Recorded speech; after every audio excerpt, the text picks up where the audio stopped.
Oy, PhilHealth, gastusin niyo ito para sa taong bayan, kinuha ninyo at binigay sa iba. So in that case, maybe PhilHealth can already request the President to return the money, the 60 billion that were transmitted to PhilHealth, to the government for Anchor Program funds. Ibalik na yan sa PhilHealth, and PhilHealth to expand its benefits, hire more people to answer for the needs of the health. When you took the 89 point, when DFS requested the 89.9, it represents the unutilized subsidies. Yes, Your Honor.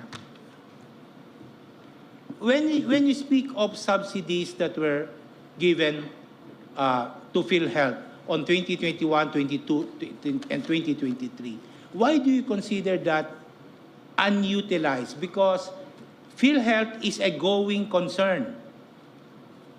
And in fact, I understand for 2025,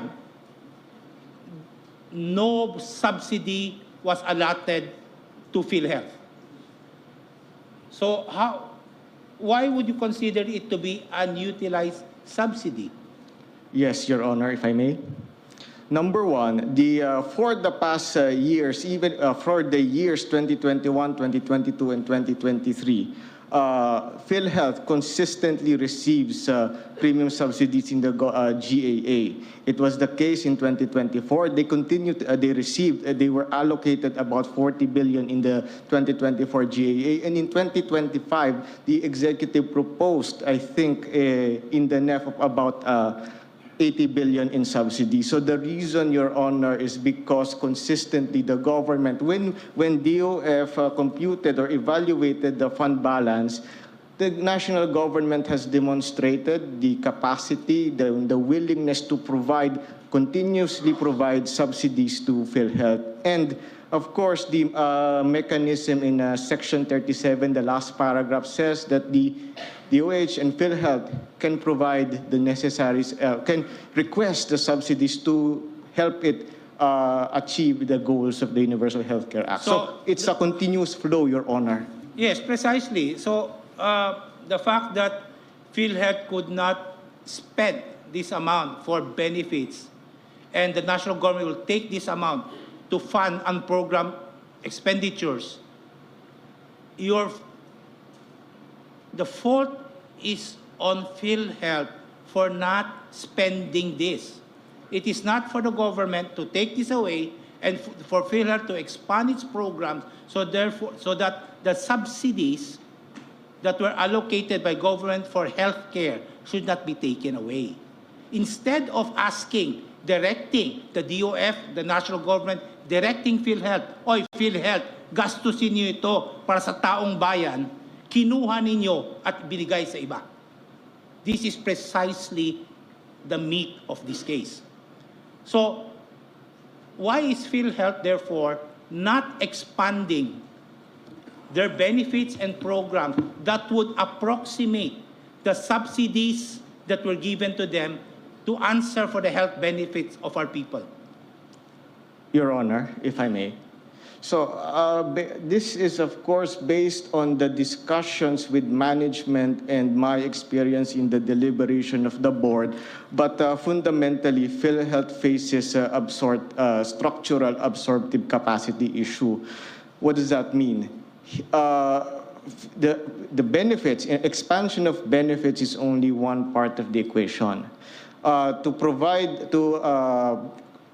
accomplish the objectives of the Universal Healthcare Act, we need, the national government also needs to address what we term as the supply side constraints, supply side issues. So ano po ba ito, Your Honor? So number one, the insufficiency of the compensation for our healthcare workers or healthcare professionals. Number two, hospitals, healthcare facilities.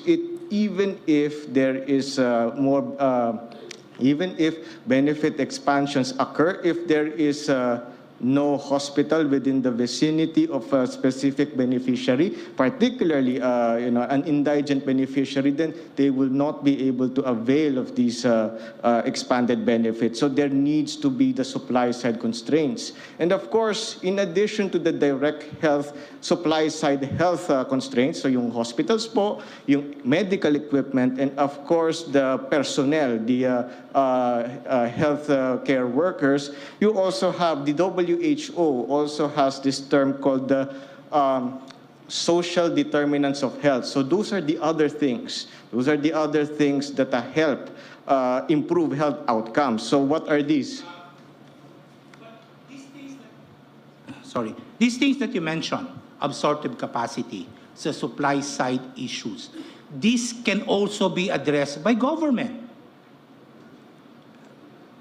You're getting money from PhilHealth and telling us that PhilHealth lacks absorptive capacity. But the reason why it lacks absorptive capacity, because it doesn't get full support from government, not only addressing expanding benefit, but also supply side requirements.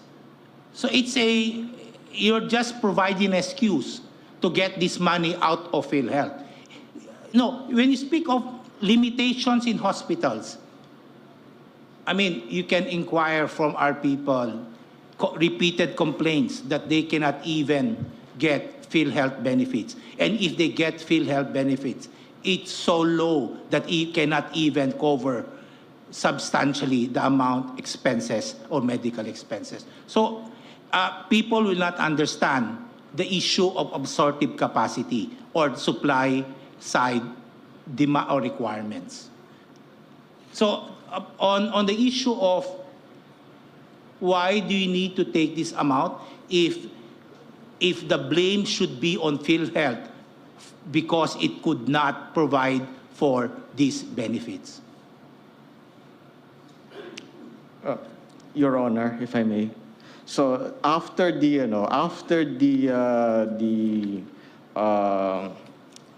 order or the instruction to return the 89.9 billion, we have seen last year that PhilHealth has significantly accelerated the pace of benefit expansion, and they will continue to provide more benefits this year. So the issue in terms of the expansion of benefits is steadily being addressed. Precisely, that PhilHealth increases benefits because of public criticism arising from this, trying to get the 89.9 billion. They are now probably justifying, oh, we can do this. In fact, we're increasing the amount. Without public backlash, probably, I don't know if PhilHealth will increase its benefits. That may be so, Your Honor, but all the same, I think for the Department of Finance, for the economic managers, what matters to us is the expansion of benefits. If there must be a stick that must be presented together with the carrot, then we shall, I think we are happy if we see more benefits for the Filipino people. Okay. Now, let us now go to the collection, the subsidy. The subsidy that were given to PhilHealth were taken from the taxes, as mentioned earlier by Justice Ami, taxes from PAGCOR, etc. Now, when the budget for PhilHealth subsidy from government, how do you compute the proposal of PhilHealth for subsidy from government? Let us say for 2024, so may budget call noong 2023. PhilHealth will have to prepare a budget, a request. For purposes of determining the subsidy that will be contributed by the government, what is your basis in determining the subsidy? Proposal to be submitted to the Office of the President for NEP. Your Honor, if I may, I believe the exact process would be most familiar to DBM, but if you can allow me my basic understanding of the process. So PhilHealth, during the budget deliberation period, they submit their they submit a proposed budget. And this proposed budget includes, number one, the number of No, beneficiaries. initially, sa NEP pa lang. For purposes of preparing the NEP, the PhilHealth will submit to the Office of the President a budget. Part of that budget is the amount of subsidy for indirect contributors. How much do you ask for, and what was the basis for this amount? Your Honor, if I may, I'm not familiar on the exact amount, but in terms of the process, I know to the best of my knowledge, the proposal of PhilHealth is put together with with DOH. So it's the DOH budget submitted to DBM for evaluation. No, the reason why I ask NEP. this, we have laws that allocate funds to answer for the subsidy of government to PhilHealth. Mentioned earlier, syntaxes, etc., etc. Now, do you know the actual collection of government corresponding to these taxes? And if you have computed this amount, do this equal to the amount PhilHealth requested Office of the President for purposes of subsidy for indirect contributors? Your Honor, I do not have with me the exact certifications from the syntax I need to get an allocation. answer to this because this is in relation to the question of a special fund. Yung collection ng gobyerno sa mga taxes, PAGCOR, etc., for the year, ito rin ba ang hiningi ng PhilHealth sa Office ng President para doon sa subsidy ng indirect contributors? For me, it should be the same amount.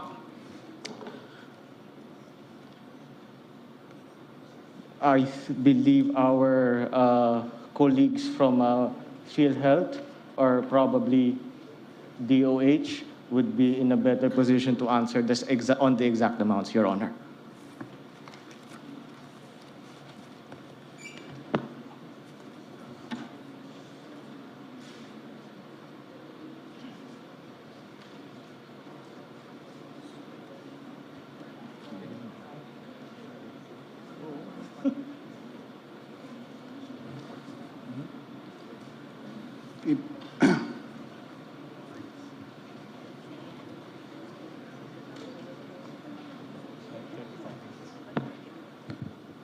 Good afternoon, Your Honor. Assistant Secretary Albert Domingo from the Department of Health. Yes, please. Thank you, Your Honor. To the question on how the PhilHealth computes its request for a budget, it does not refer to the computation on the syntax allocation. Instead, it counts the number of members based on a database. There is a database on indirect members, and then it generates a list. It enumerates the number. The exact number escapes me now, but this is the process. And then that number is submitted, multiplied by a factor, which is the premium rate, and then it is submitted to the Department of Budget Management. So therefore, when you come up with your budget request for the subsidy, you don't actually consider the taxes being collected that Congress passed for purposes of subsidy for indirect contributors.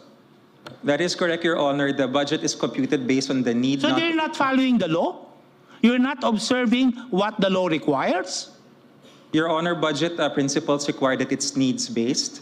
If we will follow it based on the projected fund ceiling or availability, it might not match certain names. Yes, I agree. It's based on needs. But the problem there is PhilHealth limits the funding so that you don't address the needs, the health needs of the Filipino people. If you increase budget 200%, and I don't think the Filipino would not avail of that. You define your own limits. The Congress allocates budget or collects taxes, provides for collection of taxes to answer for the subsidy of PhilHealth for indirect contributors. Now, when you request money for subsidy, ang ibig mong sabihin, hindi mo papakailam yun? Hindi mo naiintindihin yun? Gagawa ka ng sarili mong formula because you have limited understanding there's a limited need of our people for health. Your Honor, the current administration agrees with your observation, which is why this particular case under litigation has been the signal it has been using to increase the benefits. Ang tagal na po, 10 So taon. therefore, if the current administration recognize that, very thank you. And therefore, they should bring back the money back to PhilHealth. Your Honor, the reason why the administration recognized it because for the longest time, the corporation has thought it will always get money because of the guarantee of the sin Oh, tax. precisely, whatever would be. Whatever is that. As long as the government recognizes now, it is now incumbent on the part of government to return the 60 billion that was transmitted already because it recognized now. Hindi lang na-recognize probably before, ngayon na-recognize na. So therefore, when you recognize it, you should return it. What do you think? Your Honor, if it pleases the court, Section 58, the sovereign guarantee, even without this maneuver of the 89.9, government can and always will increase the benefits. But the signal, Your Honor, if it pleases the court, that this litigation gave is a strong signal for it to do so. So the court, the people, should now be satisfied by a strong signal from the administration. Your Honor, it's not necessarily the administration. It is the fact that the reserves, the amounts... You said the government. Yes, sir. Yes, sir. So a strong signal from the government to help PhilHealth and expand benefit should now be enough for our people to rely on. This is the start, Your Honor. If the case is allowed to proceed, if the transfer is allowed to proceed, it is a use it or lose it signal, which all national government agencies have, so that we will use our funds. GOCCs like PhilHealth do not have that signal, and they think, at least before the current CEO or the current administration, they think that just because there is an earmark, whether hard or soft, that they will get the money, and there is no stimulus for them to actually increase the benefits. When you prepare this budget of yours for subsidy, why did you not consider the collection made by government, by BIR, on the sin taxes? What was the reason behind that? Your Honor, mathematically, it's the premium rate. The way that the premium rate is determined, unfortunately, is not actuarially fair. It is not based on the spread of benefits that is due the Filipino people. Kulang po talaga yung binabayad ng PhilHealth. 10% lamang po in 2024. Kaya dapat po talaga taasan. And mathematically, the only way to do this is to increase the benefit packages, which we are doing now. But the government collected taxes already, representing supposedly the subsidy. Why would government not transmit everything to PhilHealth as originally intended? That is correct, Your Honor. Unfortunately, the receptacle to which this money can be transmitted cannot handle the amount of money because it's too small. So if it is correct, and the reason why it was not transmitted because of administrative matters or hindrances, you agree that this should go to PhilHealth. It's a matter of spending it.